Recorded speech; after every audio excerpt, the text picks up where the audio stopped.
ಆತ್ಮೀಯ ವಿದ್ಯಾರ್ಥಿಗಳೇ, ನನ್ನ ಹೆಸರು ಪ್ರದೀಪ್ ಅಂತ ಹೇಳಿ. ನಾನು ಲಯನ್ಸ್ ಪದವಿ ಪೂರ್ವ ಕಾಲೇಜು ಕೊಳ್ಳೇಗಾಲ, ಚಾಮರಾಜನಗರ ಜಿಲ್ಲೆ.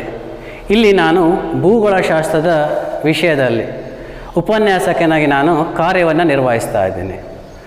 ನಾನು ಈ ದಿನ ನಿಮಗೆ ಅಧ್ಯಾಯ 5ರಲ್ಲಿ 5.2 ವಾಯುಮಂಡಲದ ಉಷ್ಣಾಂಶ ಈ ಒಂದು ವಿಷಯದ ಬಗ್ಗೆ ನಾನು ಬೋಧನೆಯನ್ನು ಮಾಡ್ತಾ ಇದ್ದೀವಿ. ನೋಡಿ, ನಾವು ನೋಡಿದಾಗ ಇವತ್ತು ಸೂರ್ಯ, ಆ ಸೂರ್ಯ ಇವತ್ತು ಭೂಮಿಯ ಮೇಲಿರುವಂತಹ ಎಲ್ಲ ಶಕ್ತಿಗಳ ಮೂಲವಾಗಿರುವಂಥದ್ದು. ಮತ್ತು ಏನು ಭೂಮಿಯ ಮೇಲೆ ಈ ಒಂದು ಜೀವ ಚಟುವಟಿಕೆಗಳಿದೆ ಅಥವಾ ಜೀವಿಗಳ ವಿಕಾಸವಾಗಿದೆ ಅಂದರೆ ಅದಕ್ಕೆ ಪ್ರಮುಖವಾದ ಕಾರಣ ಯಾವುದಪ್ಪ ಅಂದರೆ ಸೂರ್ಯ. ಸಾಮಾನ್ಯವಾಗಿ ನಾವು ನೋಡಿದಾಗ ಸೂರ್ಯ ಅಂದರೆ ಏನು? ನಮಗೆ ಸೂರ್ಯ ಅಂದರೆ ಗೊತ್ತಿದೆ, ಒಂದು ಪ್ರಜ್ವಲಿಸುತ್ತಿರುವಂತಹ ಗೋಳ. So the sun is the hot gaseous matter. ಸಾಮಾನ್ಯವಾಗಿ ಈ ಒಂದು ಸೂರ್ಯನ ಶಕ್ತಿ ಅಥವಾ ಶಾಖ ಈ ಒಂದು ವಿದ್ಯುತ್ ಅಯಸ್ಕಾಂತೀಯ ಅಲೆಗಳ ರೂಪದಲ್ಲಿ ಹೊರಹೊಮ್ಮುತ್ತೆ. ಅದರ ವೇಗ ಎಷ್ಟಿದೆ ಅಂದರೆ ಪ್ರತಿ ಸೆಕೆಂಡಿಗೆ 2,99,460 ಕಿಲೋಮೀಟರ್ ವೇಗದಲ್ಲಿ ಕಾಣಬರುತ್ತೆ. ಆದರೆ ಭೂಮಿ ಸೂರ್ಯನಿಂದ ಹೊರಹೊಮ್ಮುವಂಥ ಎಲ್ಲ ಶಾಖವನ್ನು ಪಡ್ಕೊಳ್ಳಲ್ಲ. ಯಾಕೆ ಅಂದರೆ ಭೂಮಿ ಸೂರ್ಯನಿಂದ 150 ದಶಲಕ್ಷ ಕಿಲೋಮೀಟರ್ ದೂರದಲ್ಲಿದೆ. ಆದ್ದರಿಂದ ಭೂಮಿ ಸೂರ್ಯನಿಂದ ಹೊರಹೊಮ್ಮುವಂತಹ 2 ಬಿಲಿಯನ್ ಶಕ್ತಿ ಅಥವಾ ಶಾಖದಲ್ಲಿ ಕೇವಲ 1 ಪಾಲನ್ನು ಪಡೆಯುತ್ತೆ. ಹೀಗೆ ಭೂಮಿ ಸೂರ್ಯನಿಂದ ಪಡೆಯುವಂತಹ ಅತ್ಯಲ್ಪವಾದ ಶಾಖವನ್ನು ನಾವು ಎಂತ ಕರೀತೇವೆ? ಸೂರ್ಯಜನ್ಯ ಶಾಖ ಅಥವಾ ಸೌರಶಾಖ ಅಂತ ಕರೀತೇವೆ. So our earth get the small amounts of the energy from the sun. It is called as the insulation. ಇದು ಸಾಮಾನ್ಯವಾಗಿ ನಾವು ನೋಡಿದಾಗ ನೋಡಿ, ಈ ಒಂದು ಸೂರ್ಯನ ಶಾಖ ವಾಯುಮಂಡಲದ ಕೆಳಪದರದಲ್ಲಿ ಎಷ್ಟಿರುತ್ತೆ ಅಂದರೆ 1.94 ಕ್ಯಾಲೋರಿಗಳಷ್ಟು ಪ್ರತಿ ಚದುರ ಸೆಂಟಿಮೀಟರ್ ಪ್ರದೇಶದಲ್ಲಿ ಕಾಣಬರುತ್ತೆ. ನಾವು ಇನ್ನೊಂದ್ಸಲ ಹೇಳ್ತೀನಿ, ಸೂರ್ಯನ ಶಾಖ ವಾಯುಮಂಡಲದ ಕೆಳಪದರದಲ್ಲಿ ಪ್ರತಿ ಚದುರ ಸೆಂಟಿಮೀಟರ್ಗೆ 1.94 ಕ್ಯಾಲೋರಿಗಳಷ್ಟು ಕಾಣಬರುತ್ತೆ. ನೋಡಿ, ಇದನ್ನು ನಾವೇಂತ ಕರೀತೇವೆ? ಸೌರ ಸ್ಥಿರಾಂಕ ಅಂತ ಅದನ್ನ ಕರೀತೇವೆ. So the amounts of the radiant energy in the lower layers of the atmosphere is 1.94 calorie per square centimeter. It is called as the solar constant. ಅದನ್ನು ನಾವು ಎಂತ ಕರೀತೇವೆ? ಸೌರ ಸ್ಥಿರಾಂಕ ಅಂತ ಅದನ್ನ ಕರೆಯುವಂಥದ್ದು ಒಂದು. ಈ ನೆಕ್ಸ್ಟ್ ನಾವು ನೋಡಿದಾಗ ಈ ಒಂದು ವಾಯುಮಂಡಲ ಉಷ್ಣಾಂಶವನ್ನು ಪಡೆಯುವಂಥ ರೀತಿಯನ್ನು ನಾವು ನೋಡಿದಾಗ ಇದು ವಿಕಿರಣ ರೀತಿಯಲ್ಲಿ ಉಷ್ಣಾಂಶನ ಪಡೆಯುತ್ತೆ. ಹಾಗಾದರೆ ವಿಕಿರಣ ಅಂದರೆ ಏನು? What is the radiation? ಯಾವ ಒಂದು ವಸ್ತು ಅಥವಾ ಒಂದು ವಸ್ತುವಿನಲ್ಲಿರುವಂಥ ಕಣಗಳು ತನ್ನಲ್ಲಿರುವಂಥ ಉಷ್ಣಾಂಶವನ್ನು ಅಲೆಗಳ ರೂಪದಲ್ಲಿ ಹೊರಸೂಸುತ್ತೋ ಅದನ್ನು ನಾವೆಂತ ಕರೀತೇವೆ? ವಿಕಿರಣ ಅಂತ ಕರೀತೇವೆ. So any objective is the release the temperature in the heatings of the wave, it is called as the radiation. ನೋಡಿ, ನಮಗೆ ವಿಕಿರಣ ಅಂದಾಗ ನಾವಿಲ್ಲಿ ನೋಡಿದಾಗ ನಮಗೆ ವಿಕಿರಣ ಅಂದಾಗ ನಮಗೆ 2 ರೀತಿ ಕಾಣಬರುತ್ತೆ. ಒಂದು ಸೌರ ವಿಕಿರಣ, ಮತ್ತೊಂದು ಭೂ ವಿಕಿರಣ. So there are the 2 types of the radiation. Such as the solar radiation and the terrestrial radiation. ಇನ್ನು ನೆಕ್ಸ್ಟ್ ನಾವು ನೋಡಿದಾಗ ಈ ನಮ್ಮ ವಾಯುಮಂಡಲ ಯಾವ ರೀತಿ ಉಷ್ಣಾಂಶನ ಪಡ್ಕೊಳ್ಳುತ್ತೆ ಅಂತ ನಾವು ನೋಡುವಂಥದ್ದಾದರೆ ಸಾಮಾನ್ಯವಾಗಿ ನೋಡಿ, ಇಲ್ಲಿ ಸೂರ್ಯ, ವಾಯುಮಂಡಲ ಮತ್ತು ಭೂಮಿ, ಇಲ್ಲಿ ಸೌರ ವಿಕಿರಣ ಮತ್ತು ಭೂವಿಕಿರಣ ಇದೆ. ಸಾಮಾನ್ಯವಾಗಿ ಈ ಒಂದು ಸೂರ್ಯನ ಶಾಖ ಅಥವಾ ಶಕ್ತಿ ಏನಾಗುತ್ತೆ ಅಂದರೆ ಸೂಕ್ಷ್ಮ ಅಲೆಗಳ ರೀತಿಯಲ್ಲಿ ಭೂಮೇಲ್ಮೈನ ತಲುಪುತ್ತೆ. ಆದರೆ ಈ ಒಂದು ಸೂಕ್ಷ್ಮ ಅಲೆಗಳನ್ನು ವಾಯುಮಂಡಲ ಹೀರ್ಕೊಳ್ಳಲ್ಲ ಅಥವಾ ಅದರಿಂದ ಉಷ್ಣಾಂಶವನ್ನು ಪಡೆಯಲ್ಲ. ಯಾಕೆ ಅಂದರೆ ವಾಯುಮಂಡಲ ಈ ಒಂದು ಸೌರ ವಿಕಿರಣಕ್ಕೆ ಪಾರದರ್ಶಕವಾಗಿ ವರ್ತಿಸುತ್ತೆ. ನೋಡಿ, ಆಗ ಅದರಿಂದ ಈ ಒಂದು ಸೌರ ವಿಕಿರಣ ಸೂಕ್ಷ್ಮ ಅಲೆಗಳ ರೂಪದಲ್ಲಿ ಭೂಮಿಯನ್ನು ತಲುಪುತ್ತೆ. ಆಗ ಆ ಸೌರ ವಿಕಿರಣದಿಂದ ಭೂಮಿ ಉಷ್ಣಾಂಶವನ್ನು ಪಡೆಯುತ್ತೆ ಮತ್ತು ಕಾಯುತ್ತೆ. ಹೀಗೆ ಸೌರ ವಿಕಿರಣದಿಂದ ಪಡೆದಂತಹ ಶಾಖವನ್ನು ಭೂಮಿ ಮತ್ತೆ ದೀರ್ಘ ಅಲೆಗಳ ರೂಪದಲ್ಲಿ ಹೊರಸೂಸುತ್ತೆ. ಆ ದೀರ್ಘ ಅಲೆಗಳ ರೂಪದಲ್ಲಿ ಹೊರಸೂಸುವಂತನೇ ಅಂತ ಕರೀತೇವೆ, ಭೂವಿಕಿರಣ ಅಂತ ಅದನ್ನ ಕರೀತೇವೆ.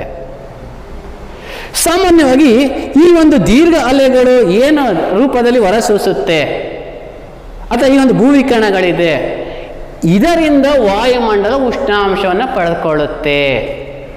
ಯಾಕೆ ಅಂದರೆ ಇದು ಭೂವಿಕಿರಣಕ್ಕೆ ಅಪಾರದರ್ಶಕವಾಗಿ ವರ್ತಿಸುತ್ತೆ. So the atmosphere it is the transparent to the solar radiation and non-transparent to the terrestrial radiation. So the temperature is get the temperature from the terrestrial radiation. ಒಂದು ಇನ್ನು ನೆಕ್ಸ್ಟ್ ನಾವು ನೋಡಿದಾಗ ಈ ಒಂದು ವಾಯುಮಂಡಲದ ಉಷ್ಣಾಂಶವನ್ನು ಪಡೆಯ ವಿಧಾನಗಳನ್ನು ನಾವು ನೋಡುವಂಥದ್ದಾದರೆ so the process of the heating of the atmosphere. So there are the four processes that involve to get the temperature, such as the radiation and the convection and the conduction and the advection. ನಮ್ಮ ಈ ಒಂದು ವಾಯುಮಂಡಲ ಪ್ರಮುಖವಾಗಿ 4 ವಿಧಾನಗಳ ಮೂಲಕ ಉಷ್ಣಾಂಶವನ್ನು ಪಡೆಯುತ್ತೆ ಮತ್ತು ಉಷ್ಣಾಂಶನ ಕಳೆದುಕೊಂಡು ತಂಪಾಗುತ್ತೆ. ಆ 4 ಕ್ರಿಯೆಗಳ ಅಥವಾ ಪ್ರಕ್ರಿಯೆಗಳು ಯಾವುದಪ್ಪ ಅಂದರೆ ಮೊದಲನೇದಾಗಿ ವಿಕಿರಣ, ಮತ್ತು ಎರಡನೇದಾಗಿ ಪ್ರಚಲನ, ಮತ್ತು ಮೂರನೇದಾಗಿ ಸಂವಹನ, ಮತ್ತು ನಾಲ್ಕನೇದಾಗಿ ಅಭಿವಹನ ಅಥವಾ ಸಮತಲ ಚಲನೆ ಅಂತ ಕರೀತಾರೆ. ಈ 4 ಪ್ರಕ್ರಿಯೆಗಳ ಮೂಲಕ ವಾಯುಮಂಡಲ ಉಷ್ಣಾಂಶವನ್ನು ಪಡೆದುಕೊಳ್ಳುತ್ತೆ. ನೋಡಿ, ನಾವು ಮೊದಲಾಗಿ ನೋಡಿದಾಗ ವಿಕಿರಣ. ನಾವು ಆಗಲೇ ಹೇಳಿದೆ, ಯಾವ ಒಂದು ವಸ್ತು ತನ್ನಲ್ಲಿರುವಂಥ ಉಷ್ಣಾಂಶವನ್ನು ಹೊರಸೂಸುತ್ತೋ ಅಲೆಗಳ ರೂಪದಲ್ಲಿ, ಅದನ್ನು ನಾವು ಎಂತ ಕರೀತೇವೆ? ವಿಕಿರಣ ಅಂತ ನಾವು ಕರೀತೇವೆ. So the transmissions of the heat in a waves, it is called the radiation. ಒಂದು ಆದರೆ ವಾಯುಮಂಡಲ ಯಾಕೆ ಈ ಒಂದು ಕ್ರಿಯೆಯಲ್ಲಿ ಉಷ್ಣಾಂಶನ ಪಡೆಯುತ್ತೆ ಅಂತ ನಾವು ನೋಡುವಂಥದ್ದಾದರೆ ನೋಡಿ, ನಾವು ಮೊದಲೇ ಹೇಳಿದೆ ನಿಮಗೆ, ಭೂಮಿ ಸೂರ್ಯನ ಸೂಕ್ಷ್ಮ ಅಲೆಗಳಿಂದ ಶಾಖವನ್ನು ಪಡೆಯುತ್ತೆ ಅಂತ ಹೇಳಿದೆ. ಆ ಶಾಖವನ್ನು ಪಡೆಯೋದ್ರ ಮೂಲಕ ಏನಾಗುತ್ತೆ? ಭೂಮಿ ಉಷ್ಣತೆಯನ್ನು ಪಡ್ಕೊಳ್ಳುತ್ತೆ. ಆಗ ಭೂಮಿ ಉಷ್ಣತೆಯನ್ನು ಪಡ್ಕೊಂಡು ಅದನ್ನು ದೀರ್ಘ ಅಲೆಗಳ ರೂಪದಲ್ಲಿ ಆ ಒಂದು ಉಷ್ಣಾಂಶವನ್ನು ಹೊರಸೂಸುತ್ತೆ. ಆ ಹೊರಸೂಸುವಂತಹ ಉಷ್ಣಾಂಶವನ್ನು ವಾಯುಮಂಡಲದ ಕೆಳಪದರವಾದಂತಹ ಪರಿವರ್ತನಾ ಮಂಡಲ ಆ ಒಂದು ಉಷ್ಣಾಂಶನ ಪಡ್ಕೊಳ್ಳುತ್ತೆ. ಹೀಗೆ ಭೂಮಿಯ ಉಷ್ಣಾಂಶದ ಹೊರಸೂಸುವಿಕೆಯಿಂದ ಏನಪ್ಪ ಅಂದರೆ ಈ ಒಂದು ವಾಯುಮಂಡಲ ವಿಕಿರಣ ರೂಪದಲ್ಲಿ ಈ ಒಂದು ಉಷ್ಣಾಂಶವನ್ನು ಪಡ್ಕೊಳ್ಳುತ್ತೆ. ಇದು ಒಂದು. ಇನ್ನು ನಾವು ಎರಡನೇದಾಗಿ ನಾವು ನೋಡಿದಾಗ ಯಾವುದು? ಪ್ರಚಲನ. ಅಲ್ಲಿ ನೋಡಿ, ನಮಗೆ ಸಿಂಬಲಲ್ಲೇ ಗೊತ್ತಾಗುತ್ತೆ, ಮೇಲ್ಮುಖ ಮತ್ತು ಕೆಳಮುಖವಾದ ಚಲನೆ ಅಂತ. ನೋಡಿ, ಸಾಮಾನ್ಯವಾಗಿ ದ್ರವ ಅಥವಾ ಅನಿಲದ ಮಾಧ್ಯಮದ ಮೂಲಕ ಅಥವಾ ದ್ರವ ಅಥವಾ ಅನಿಲದ ರೂಪದಲ್ಲಿ ಉಷ್ಣಾಂಶ ಮೇಲ್ಮುಖ ಮತ್ತು ಕೆಳಮುಖವಾಗಿ ಚಲಿಸುತ್ತೆ. ನೋಡಿ, ಅದನ್ನು ನಾವೆಂತ ಕರೀತೇವೆ? ಪ್ರಚಲನ ಅಂತ ಅದನ್ನ ಕರೀತೇವೆ. ಒಂದು ಹಾಗಾದರೆ ನಮಗೆ ಇಲ್ಲಿ ಹೇಗೆ ಈ ಒಂದು ಉಷ್ಣಾಂಶ ಒಂದು ಪ್ರಚಲನ ರೀತಿಯಲ್ಲಿ ಪಡಿತ ವಾಯುಮಂಡಲ ಅಂತ ನಾವು ನೋಡುವಂಥದ್ದಾದರೆ, ಸಾಮಾನ್ಯವಾಗಿ ನೋಡಿ, ಈ ಒಂದು ವಾಯುಮಂಡಲದ ಉಷ್ಣಾಂಶ ಸಾಮಾನ್ಯವಾಗಿ ಭೂಮಿಯಿಂದ ಏನು ಬಿಡುಗಡೆ ಆಗುತ್ತೆ ಆ ಉಷ್ಣಾಂಶ ಏನಪ್ಪ ಅಂದರೆ ಭೂಮಿ ಪಡ್ಕೊಳ್ಳುತ್ತೆ ಸೂರ್ಯನಿಂದ. ನಂತರ ಭೂಮಿಯ ಮೇಲಿರುವಂತಹ ಜಲಭಾಗಗಳು ಅಥವಾ ವಾಯು ಆ ಒಂದು ಉಷ್ಣಾಂಶನ ಪಡ್ಕೊಳ್ಳೋದ್ರ ಮೂಲಕ ವಾಯು ಬಿಸಿಯಾಗಿ ಮೇಲೆ ಇರುತ್ತೆ ಅಥವಾ ನೀರು ಆವಿಯಾಗಿ ಮೇಲೆ ಇರುತ್ತೆ. ಆದ್ದರಿಂದ ಮೇಲಿರುವಂಥ ಬಿಸಿಯಾದ ವಾಯು ಅಥವಾ ನೀರಾವಿಯಿಂದ ವಾಯುಮಂಡಲ ಏನಪ್ಪ ಅಂದರೆ ಈ ಒಂದು ಉಷ್ಣಾಂಶನ ಪಡ್ಕೊಳ್ಳುತ್ತೆ. ನೋಡಿ, ಇದನ್ನು ಎಂತ ಕರೀತೇವೆ? ಪ್ರಚಲನ ಅಂತ ಅದನ್ನ ಕರೀತೇವೆ. ಇನ್ನು ನಾವು ಮೂರನೇದಾಗಿ ನಾವು ನೋಡಿದಾಗ ಸಂವಹನ ಅಥವಾ ಕಂಡಕ್ಷನ್ ಅಂತ ಕರೀತೇವೆ. ಎರಡು ವಸ್ತುಗಳ ಸ್ಪರ್ಶದಿಂದ ಉಷ್ಣಾಂಶ ಪ್ರವಹಿಸುವಂಥದ್ದು ನಾವು ಎಂತ ಕರೀತೇವೆ? ಸಂವಹನ ಅಂತ ಕರೀತೇವೆ. ಎರಡು ವಸ್ತುಗಳ ಸ್ಪರ್ಶದಿಂದ ಉಷ್ಣಾಂಶ ಪ್ರವಹಿಸುವಂಥದ್ದನ್ನ ಎಂತ ಕರೀತೇವೆ? ಸಂವಹನ ಅಂತ ಕರೀತೇವೆ. ಆದರೆ ಹೇಗೆ ವಾಯುಮಂಡಲ ಸಂವಹನ ರೂಪದಲ್ಲಿ ಉಷ್ಣಾಂಶವನ್ನು ಪಡೆಯುತ್ತೆ ಅಂತ ನಾವು ನೋಡುವಂಥದ್ದಾದರೆ, ನೋಡಿ, ಉದಾಹರಣೆಗೆ ಭೂಮಿ ಸೂರ್ಯನಿಂದ ಶಾಖವನ್ನು ಪಡೆದರ ಮೂಲಕ ಹೆಚ್ಚು ಉಷ್ಣಾಂಶನ ಹೊಂದಿರುತ್ತೆ. ಆ ಉಷ್ಣಾಂಶವನ್ನು ಹೊಂದಿರುವಂಥ ಭೂಮಿಗೆ ವಾಯುಮಂಡಲದ ಕೆಳಪದರವಾದಂತಹ ಪರಿವರ್ತನಾ ಮಂಡಲ ಸ್ಪರ್ಶಿಸೋದ್ರ ಮೂಲಕ, ವಾಯುಮಂಡಲದ ಕೆಳಪದರವಾದಂತಹ ಪರಿವರ್ತನಾ ಮಂಡಲ ಭೂಮಿಯನ್ನು ಸ್ಪರ್ಶಿಸೋದ್ರ ಮೂಲಕ ಉಷ್ಣಾಂಶವನ್ನು ಪಡ್ಕೊಳ್ಳುತ್ತೆ. ನೋಡಿ, ಈ ಒಂದು ಕ್ರಿಯೆಯನ್ನು ನಾವು ಎಂತ ಕರೀತೇವೆ? ಸಂವಹನ ಅಂತ ನಾವು ಅದನ್ನ ಕರೀತೇವೆ. ಇದು ಮೂರನೇ ರೂಪದಲ್ಲಿ ಉಷ್ಣಾಂಶನ ಪಡ್ಕೊಳ್ಳುತ್ತೆ. ನೆಕ್ಸ್ಟು ಅಭಿವಹನ. ಇದನ್ನು ನಾವು ಸಮತಲ ಚಲನೆ ಅಂತ ಕರೀತೇವೆ. ಸಾಮಾನ್ಯವಾಗಿ ಸಮಾನಾಂತರವಾಗಿ ಚಲಿಸುವಂತಹ ವಾಯು ಅಂದರೆ ಅದನ್ನು ನಾವು ಎಂತ ಕರೀತೇವೆ? ಮಾರುತಗಳು ಅಂತ ಕರೀತೇವೆ. ಆ ಸಮಾನಾಂತರವಾಗಿ ಚಲಿಸುವಂತಹ ವಾಯುವಿನಿಂದಲೂ ವಾಯುಮಂಡಲ ಉಷ್ಣಾಂಶನ ಪಡ್ಕೊಳ್ಳುತ್ತೆ. ಉದಾಹರಣೆಗೆ ಉಷ್ಣವಲಯದಿಂದ ಉಷ್ಣವಾಯು ಶೀತ ವಲಯದ ಕಡೆಗೆ ಬೀಸುತ್ತೆ. ಆಗೇನಾಗುತ್ತೆ? ಆ ಬೀಸಬೇಕಾದ್ರೆ ಆ ಒಂದು ಉಷ್ಣವಾಯುವಿನಿಂದ ವಾಯುಮಂಡಲ ಉಷ್ಣಾಂಶನ ಪಡ್ಕೊಳ್ಳುತ್ತೆ. ಅದೇ ಶೀತವಾಯು ಶೀತ ವಲಯದಿಂದ ಉಷ್ಣವಲಯದ ಕಡೆಗೆ ಬೀಸುತ್ತೆ. ಅದೇನು ಮಾಡ್ತಾ ಅದು ಉಷ್ಣಾಂಶ ವಾಯುಮಂಡಲದ ಉಷ್ಣಾಂಶವನ್ನು ಕಡಿಮೆ ಮಾಡುತ್ತೆ. ಹೀಗೆ ವಾಯು ಸಮಾನಾಂತರವಾಗಿ ಚಲಿಸೋದ್ರ ಮೂಲಕ ಅಂದರೆ ಅಭಿವಹನದ ಮೂಲಕ ಈ ಒಂದು ನಮ್ಮ ವಾಯುಮಂಡಲ ಉಷ್ಣಾಂಶನ ಪಡ್ಕೊಳ್ಳುತ್ತೆ.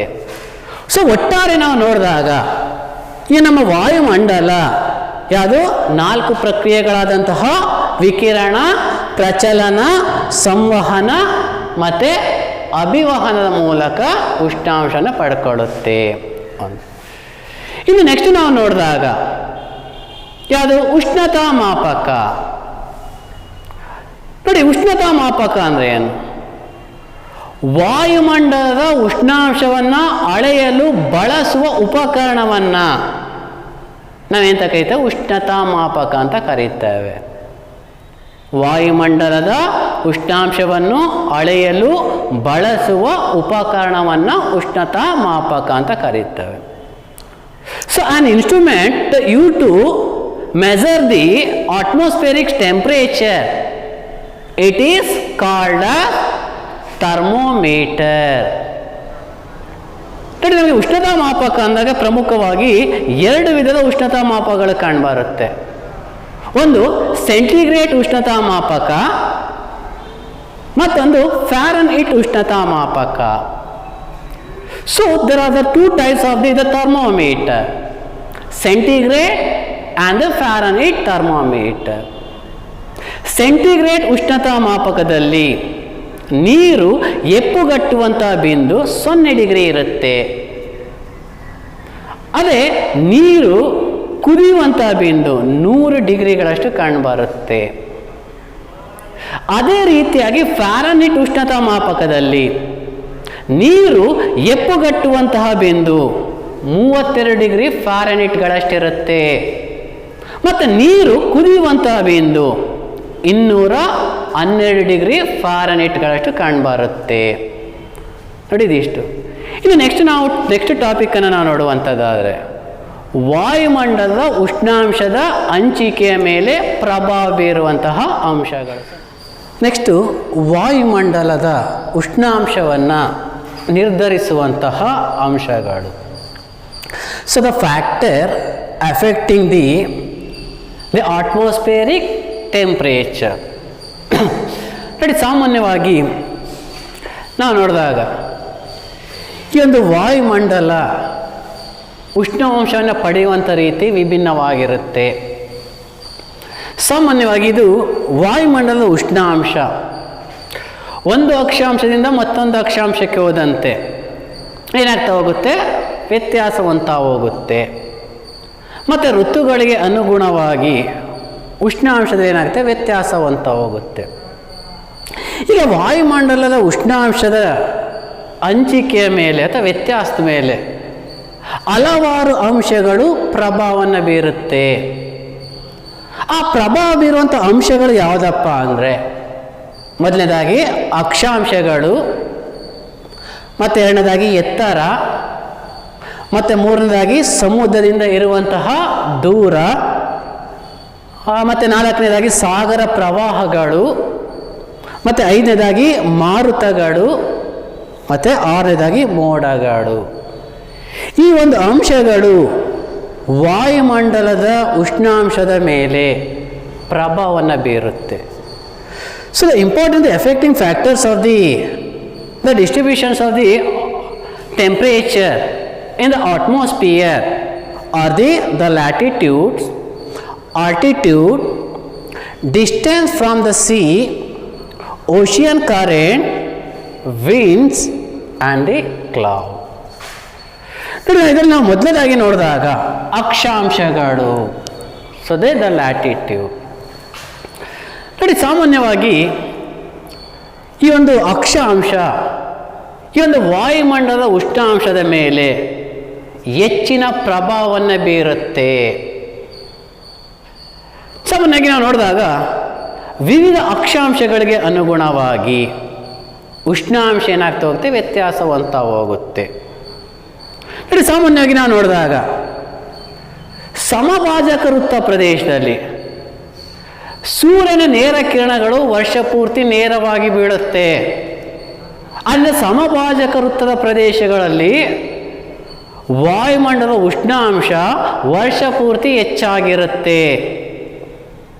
ಆದರೆ ಸಮಭಾಜಕ ವೃತ್ತದಿಂದ ಧ್ರುವ ಪ್ರದೇಶಗಳ ಕಡೆಗೆ ಹೋದಂತೆ ಸೂರ್ಯನ ಓರೆಯಾದ ಕಿರಣಗಳು ಬೀಳುತ್ತೆ. ಅದಕ್ಕೆ ಅನುಗುಣವಾಗಿ ಉಷ್ಣಾಂಶದ ಪ್ರಮಾಣವು ಸಹ ಏನಾಗ್ತಾ ಹೋಗುತ್ತೆ, ಕಡಿಮೆ ಆಗ್ತಾ ಹೋಗುತ್ತೆ. ಹೀಗೆ ಅಕ್ಷಾಂಶಗಳು ಆ ಒಂದು ವಾಯುಮಂಡಲದ ಉಷ್ಣಾಂಶದ ಹಂಚಿಕೆಯ ಮೇಲೆ ಪ್ರಭಾವವನ್ನು ಬೀರುತ್ತೆ. ಇದು ಒಂದು ಅಂಶ. ಇನ್ನು ಎರಡನೇ ಅಂಶ ಯಾವುದಪ್ಪ ಅಂದರೆ ಎತ್ತರ, ಸೊ ದ ಆಲ್ಟಿಟ್ಯೂಡ್. ನೋಡಿ, ಎತ್ತರವು ಸಹ ಈ ಒಂದು ವಾಯುಮಂಡಲದ ಉಷ್ಣಾಂಶವನ್ನು ನಿರ್ಧರಿಸುತ್ತೆ. ಯಾಕೆಂದರೆ ವಿವಿಧ ಎತ್ತರಗಳಿಗೆ ಹೋದಂತೆ ಉಷ್ಣಾಂಶ ಒಂದೇ ರೀತಿಯಾಗಿ ಕಂಡುಬರಲ್ಲ. ನಾವು ಹೆಚ್ಚು ಎತ್ತರಕ್ಕೆ ಹೋದಂತೆ ಉಷ್ಣಾಂಶ ಏನಾಗ್ತಾ ಹೋಗುತ್ತೆ, ಕಡಿಮೆ ಆಗ್ತಾ ಹೋಗುತ್ತೆ. ಉದಾಹರಣೆಗೆ ನಾವು ನೋಡಿ, ಮಹದೇಶ್ವರ ಬೆಟ್ಟಕ್ಕೆ ಹೋದರೆ ನಮಗೆ ಇದರ ಅನುಭವ ಆಗುತ್ತೆ, ಅಥವಾ ಬಿಳಿಗಿರಿರಂಗನ ಬೆಟ್ಟ ಅಥವಾ ಹಿಮಾಲಯ ಪರ್ವತ, ಈ ಎತ್ತರವಾದ ಪ್ರದೇಶಗಳಿಗೆ ಹೋದರೆ ಏನಾಗುತ್ತೆ, ನಮಗೆ ಉಷ್ಣಾಂಶ ಕಡಿಮೆ ಆಗುತ್ತೆ. ಒಂದು ಸಾಮಾನ್ಯವಾಗಿ ಪ್ರತಿ 1000 ಮೀಟರ್ ಎತ್ತರಕ್ಕೆ ಹೋದಂತೆ ಉಷ್ಣಾಂಶ 6.4 ಡಿಗ್ರಿ ಸೆಲ್ಸಿಯಸ್ಗಳಷ್ಟು, ಅಥವಾ ಪ್ರತಿ 1000 ಅಡಿ ಎತ್ತರಕ್ಕೆ ಹೋದಂತೆ ಉಷ್ಣಾಂಶ 3.3 ಡಿಗ್ರಿ ಫ್ಯಾರನ್ಹೀಟ್ಗಳಷ್ಟು ಕಡಿಮೆ ಆಗುತ್ತೆ. ಹೀಗೆ ಎತ್ತರಕ್ಕೆ ಹೋದಂತೆ ಉಷ್ಣಾಂಶ ಕಡಿಮೆಯಾಗುವಂಥದ್ದು ನಾವೆಂತ ಕರೀತೇವೆ? ಉಷ್ಣಾಂಶದ ಸಾಮಾನ್ಯ ಇಳಿಕೆ ಅಥವಾ NLR ಅಂತ ನಾವು ಕರೀತೇವೆ. So an increasing of the height, so the temperature also decreases. It is called as the normal lapse rate or NLR. It decreases 6.4 degrees Celsius per 1000 meters of the height, or it decreases the 3.3 degree Fahrenheit per 1000 feet of the height. ಒಂದು. ಆದರೆ ಕೆಲವು ಸಂದರ್ಭಗಳಲ್ಲಿ ಅಥವಾ ಸನ್ನಿವೇಶಗಳಲ್ಲಿ ಉಷ್ಣಾಂಶ ಎತ್ತರಕ್ಕೆ ಹೋದಂತೆ ಕಡಿಮೆ ಆಗೋದಕ್ಕೆ ಬದಲು ಮತ್ತೆ ಹೆಚ್ಚಾಗುತ್ತೆ. ಹೀಗೆ ಎತ್ತರಕ್ಕೆ ಹೋದಂತೆ ಉಷ್ಣಾಂಶ ಮತ್ತೆ ಹೆಚ್ಚಾಗುವಂಥದ್ದು ನಾವು ಎಂತ ಕರೀತೇವೆ? ಉಷ್ಣಾಂಶದ ವಿಪರ್ಯಾಯ ಅಂತ ನಾವು ಅದನ್ನ ಕರೀತೇವೆ. So the some situation the temperature is increased with increasing of the height, so it is called as the inversions of temperature. ನೋಡಿ, ಈ ಒಂದು ಪರಿಸ್ಥಿತಿ ಅಥವಾ ಸನ್ನಿವೇಶಗಳು ಯಾವಾಗ ಕಂಡುಬರುತ್ತೆ ಅಂದರೆ ಪರ್ವತ ಕಣಿವೆಗಳಲ್ಲಿ, ಚಳಿಗಾಲದ ಅವಧಿಯಲ್ಲಿ, ಮತ್ತು ಮಂದಮಾರುತಗಳು ಬೀಸುವಂಥ ಪರಿಸ್ಥಿತಿಯಲ್ಲಿ, ಮತ್ತು ಸ್ವಚ್ಛವಾದ ಆಕಾಶ ಇರುವಂಥ ಸಂದರ್ಭದಲ್ಲಿ ಈ ಒಂದು ಉಷ್ಣಾಂಶದ ವಿಪರ್ಯಾಯ ಕ್ರಿಯೆಗಳು ಕಂಡುಬರುತ್ತೆ. ಕಡೆಗೆ ಎತ್ತರವೂ ಸಹ ವಾಯುಮಂಡಲದ ಉಷ್ಣಾಂಶದ ಮೇಲೆ ಪ್ರಭಾವವನ್ನು ಬೀರುತ್ತೆ. ಇನ್ನು ನಾವು ಮೂರನೇದಾಗಿ ನಾವು ನೋಡಿದಾಗ ಸಮುದ್ರದಿಂದ ಇರುವಂತಹ ದೂರ, so the distance from the sea, ಇದು ಸಹ ಈ ಒಂದು ವಾಯುಮಂಡಲದ ಉಷ್ಣಾಂಶದ ಮೇಲೆ ಪ್ರಭಾವವನ್ನು ಬೀರುತ್ತೆ.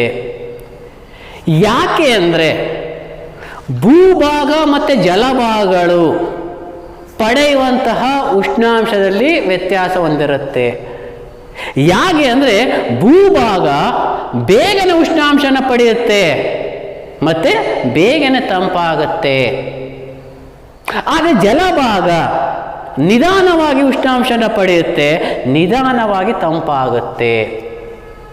ನೋಡಿ, ಈ ಒಂದು ಕಾರಣದಿಂದ ನಾವು ಕರಾವಳಿಯ ಪ್ರದೇಶಗಳನ್ನು ನಾವು ನೋಡಿದಾಗ ಅಥವಾ ಸಮುದ್ರದ ಸಮೀಪದ ಪ್ರದೇಶಗಳನ್ನು ನೋಡಿದಾಗ ಬೇಸಿಗೆ ಅವಧಿಯಲ್ಲಿ ತಂಪಾಗಿರುತ್ತೆ, ಚಳಿಗಾಲದಲ್ಲಿ ಬೆಚ್ಚನೆಯ ಪರಿಸ್ಥಿತಿ ಕಂಡುಬರುತ್ತೆ. ಇಲ್ಲಿ ಸಮುದ್ರ ಸಮೀಪ ಇರುವ ಪ್ರದೇಶಗಳು ಅಥವಾ ಕರಾವಳಿಯ ಪ್ರದೇಶಗಳು. ಆದರೆ ನಾವು ಸಮುದ್ರದಿಂದ ದೂರ ಹೋದಂತೆ ಅಥವಾ ಒಳನಾಡಿಗೆ ಬಂದಂತೆ ಬೇಸಿಗೆಯಲ್ಲಿ ಉಷ್ಣಾಂಶ ಹೆಚ್ಚಾಗಿರುತ್ತೆ. ಅದೇ ರೀತಿ ಚಳಿಗಾಲದಲ್ಲಿ ಅತಿ ಶೀತದಿಂದ ಕೂಡಿರುತ್ತೆ. ನೋಡಿ, ಹೀಗೆ ಸಮುದ್ರದಿಂದ ಇರುವಂತಹ ದೂರ ಇದು ಸಹ ಈ ಒಂದು ವಾಯುಮಂಡಲದ ಉಷ್ಣಾಂಶವನ್ನು ನಿರ್ಧರಿಸುತ್ತೆ. ಇದು ಒಂದು. ನೆಕ್ಸ್ಟ್ ನಾವು ನಾಲ್ಕನೇದಾಗಿ ನೋಡಿದಾಗ ಯಾವುದು? ಸಾಗರ ಪ್ರವಾಹಗಳು. So the ocean current. ಏನಾದರೆ ಸಾಗರ ಪ್ರವಾಹಗಳು ಅಂದರೆ ಅಗಾಧ ಪ್ರಮಾಣದ ಸಾಗರದ ನೀರು ಒಂದು ಕಡೆಯಿಂದ ಮತ್ತೊಂದು ಕಡೆಗೆ ಹರಿಯುವಂಥದ್ದನ್ನ ನಾವು ಸಾಗರ ಪ್ರವಾಹಗಳು ಅಂತ ಕರೀತೇವೆ. So the use amounts of the ocean are sea water, it flow from one place to another place. It is called the ocean current. ನಮಗೆ ಸಾಗರ ಪ್ರವಾಹ ಅಂದಾಗ ಎರಡು ರೀತಿಯ ಸಾಗರ ಪ್ರವಾಹಗಳು ಕಂಡುಬರುತ್ತೆ. ಒಂದು ಉಷ್ಣೋದಕ ಸಾಗರ ಪ್ರವಾಹಗಳು, ಮತ್ತೊಂದು ಶೀತೋದಕ ಸಾಗರ ಪ್ರವಾಹಗಳು. So there are the two types of the ocean current, the warm ocean current and the cold ocean current. ನೋಡಿ, ಸಾಮಾನ್ಯವಾಗಿ ಉಷ್ಣೋದಕ ಪ್ರವಾಹ ಉಷ್ಣವಲಯದಿಂದ ಶೀತವಲಯದ ಕಡೆಗೆ ಹರಿಯುತ್ತೆ. ಮತ್ತು ತಾನು ಹರಿಯುವಂಥ ಮಾರ್ಗದಲ್ಲಿ ಏನು ಮಾಡುತ್ತೆ? ವಾಯುಮಂಡಲದ ಉಷ್ಣಾಂಶನ ಹೆಚ್ಚು ಮಾಡ್ತಾ ಹೋಗುತ್ತೆ. ಇದಕ್ಕೆ ಉತ್ತಮವಾದ ಉದಾಹರಣೆ ಅಂದರೆ ಗಲ್ಫ್ ಸ್ಟ್ರೀಮ್, ಉಷ್ಣೋದಕ ಪ್ರವಾಹ. ಇದು ಅಮೆರಿಕ ಸಂಯುಕ್ತ ಸಂಸ್ಥಾನದ ಪೂರ್ವ ಕರಾವಳಿಯಲ್ಲಿ ಉಷ್ಣಾಂಶವನ್ನು ಹೆಚ್ಚು ಮಾಡುತ್ತೆ. ಇದು ಶೀತೋದಕ ಪ್ರವಾಹ. ಇದು ಶೀತ ವಲಯದಿಂದ ಉಷ್ಣ ವಲಯದ ಕಡೆಗೆ ಹರಿಯುತ್ತೆ ಮತ್ತು ತಾನು ಹರಿಯುವಂತಹ ಮಾರ್ಗದಲ್ಲಿ ವಾಯುಮಂಡಲ ಉಷ್ಣಾಂಶವನ್ನು ಕಡಿಮೆ ಮಾಡ್ತಾ ಹೋಗುತ್ತೆ. ನೋಡಿ, ಇದಕ್ಕೆ ನಾವು ಉತ್ತಮವಾದ ಉದಾಹರಣೆ ಕೊಡುವಂಥದ್ದಾದರೆ ಯಾವುದೇ ಒಂದು ಲ್ಯಾಬ್ರೆಡರ್ ಶೀತೋದಕ ಪ್ರವಾಹ. ಇದು ಕೆನಡಾದ ತೀರ ಪ್ರದೇಶದಲ್ಲಿ ಹರಿಯುತ್ತೆ, ಅಲ್ಲಿ ಉಷ್ಣಾಂಶವನ್ನು ಕಡಿಮೆ ಮಾಡುತ್ತೆ. ನೋಡಿಗೆ ಈ ಒಂದು ಸಾಗರ ಪ್ರವಾಹಗಳು ಸಹ ಈ ಒಂದು ವಾಯುಮಂಡಲದ ಉಷ್ಣಾಂಶವನ್ನು ನಿರ್ಧರಿಸುತ್ತೆ. ಒಂದು ಈಗ ನಾವು ಐದನೇದಾಗಿ ನಾವು ನೋಡಿದಾಗ ಮಾರುತಗಳು. So the wind. ಏನಾದರೆ ಮಾರುತಗಳು ಅಂದರೆ ಸಮಾನಾಂತರವಾಗಿ ಚಲಿಸುವಂತಹ ವಾಯು, ಅದನ್ನು ನಾವು ಮಾರುತಗಳು ಅಂತ ಕರೀತೇವೆ. So the horizontal movements of the air, it is called as the wind. ನೋಡಿ, ಸಾಮಾನ್ಯವಾಗಿ ಯಾವ ವಾಯುಮಂಡಲದ ಉಷ್ಣಾಂಶದ ಮೇಲೆ ಮಾರುತಗಳ ಪ್ರಭಾವ ಬೀರುತ್ತೆ ಅಂದರೆ ಸಾಮಾನ್ಯವಾಗಿ ಉಷ್ಣ ವಲಯದಿಂದ ಬೀಸುವಂಥ ಮಾರುತಗಳು, ಅಂದರೆ ಉಷ್ಣ ವಲಯದ ಮಾರುತಗಳು ಶೀತ ವಲಯದ ಕಡೆಗೆ ಬೀಸುತ್ತೆ. ಆ ಮಾರುತಗಳು ಏನು ಮಾಡುತ್ತೆ, ಬಿಸಿಯಾಗಿರುತ್ತೆ. ಅಂದರೆ ಆ ಮಾರುತಗಳು ಏನು ಮಾಡುತ್ತೆ, ಉಷ್ಣಾಂಶವನ್ನು ಹೆಚ್ಚು ಮಾಡುತ್ತೆ. ಅದಕ್ಕೆ ಬದಲಾಗಿ ಶೀತ ವಲಯದಿಂದ ಬೀಸುವಂಥ ಶೀತ ಮಾರುತಗಳು, ಅಂದರೆ ಸಮಭಾಜಕ ವೃತ್ತದ ಕಡೆ ಬೀಸುತ್ತೆ ಶೀತ ಮಾರುತಗಳು, ಅವು ತಾವು ಬೀಸುವಂಥ ಮಾರ್ಗದಲ್ಲಿ ಏನು ಮಾಡುತ್ತೆ, ಉಷ್ಣಾಂಶವನ್ನು ಕಡಿಮೆಗೊಳಿಸುತ್ತೆ. ಜೊತೆಗೆ ಈ ಒಂದು ಸಾಗರ ಪ್ರವಾಹಗಳು ಸಹ ಈ ಒಂದು ಉಷ್ಣಾಂಶವನ್ನು ನಿರ್ಧರಿಸುತ್ತೆ. ಇನ್ನು ನಾವು ಕೊನೆಯದಾಗಿ ನಾವು ನೋಡಿದಾಗ ಮೋಡಗಳು, ಸೊ ದ ಕ್ಲೌಡ್. ನೋಡಿ, ಒಂದು ಮೋಡಗಳು ಸಹ ಈ ಒಂದು ವಾಯುಮಂಡಲದ ಉಷ್ಣಾಂಶವನ್ನು ನಿರ್ಧರಿಸುತ್ತೆ. ಯಾಕೆಂದರೆ ಸಾಮಾನ್ಯ ನೋಡಿ, ಹಗಲಿನ ಅವಧಿಯಲ್ಲಿ ಏನು ಸೂರ್ಯನಿಂದ ಬರುತ್ತೆ ಶಾಖ, ಆ ಶಾಖ ಭೂಮಿಯನ್ನು ತಲುಪೋದಕ್ಕೆ ಬಿಡಲ್ಲ. ಆ ಶಾಖವನ್ನು ಮೋಡಗಳು ಏನು ಮಾಡುತ್ತೆ, ತಡೆಗಟ್ಟುತ್ತೆ ಹಗಲಿನ ಅವಧಿಯಲ್ಲಿ. ಆಗ ಉಷ್ಣಾಂಶ ಭೂಮಿಯನ್ನು ತಲುಪಲ್ಲ. ಇದೇ ಮೋಡ ರಾತ್ರಿ ಅವಧಿಯಲ್ಲಿ ಏನು ಭೂಮಿಯಿಂದ ಬಿಡುಗಡೆ ಆಗುತ್ತೆ ಉಷ್ಣಾಂಶ ದೀರ್ಘಾಲಯಗಳಲ್ಲಿ, ಅವುಗಳನ್ನು ತಡೆಗಟ್ಟುತ್ತೆ.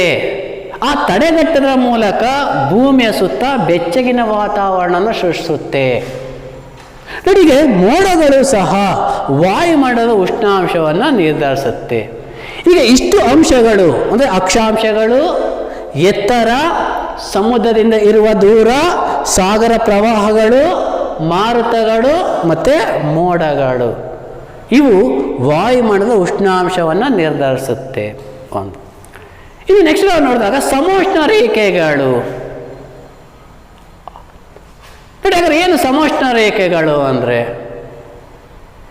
ಒಂದೇ ಪ್ರಮಾಣದ ಉಷ್ಣಾಂಶವನ್ನು ಹೊಂದಿರುವ ಪ್ರದೇಶಗಳನ್ನು ತೋರಿಸಲು ಎಳೆದಿರುವಂತಹ ರೇಖೆಯನ್ನು ನಾವು ಎಂತ ಕರೀತೇವೆ, ಸಮೋಷ್ಣ ರೇಖೆಗಳು ಅಂತ ಕರೀತೇವೆ.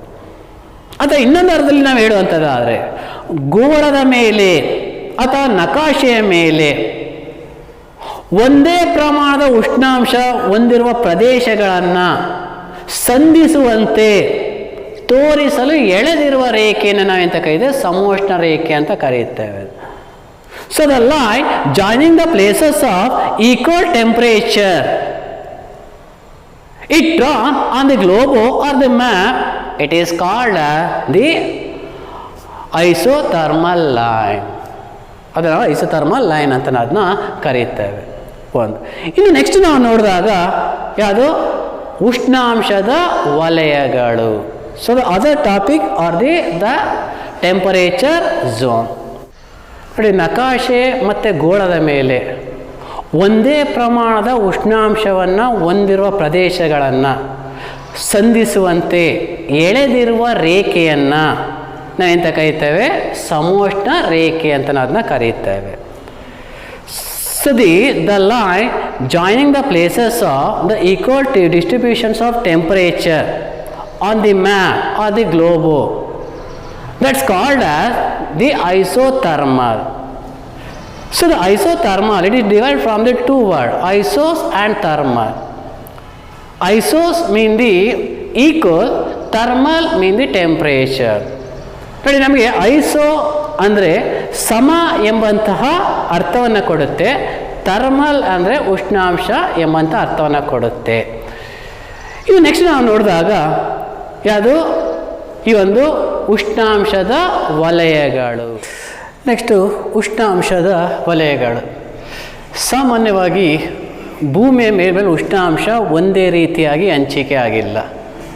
ಅದು ವಿವಿಧ ಅಕ್ಷಾಂಶಗಳಿಗೆ ಅನುಗುಣವಾಗಿ ಏನಾಗ್ತಾ ಹೋಗುತ್ತೆ, ವ್ಯತ್ಯಾಸವಂತ ಹೋಗುತ್ತೆ.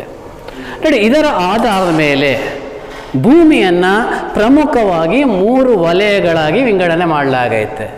ಒಂದು ಉಷ್ಣವಲಯ, ಮತ್ತು ಎರಡನೇದಾಗಿ ಸಮಶೀತೋಷ್ಣ ವಲಯ, ಮತ್ತು ಮೂರನೇದಾಗಿ ಶೀತ ವಲಯ.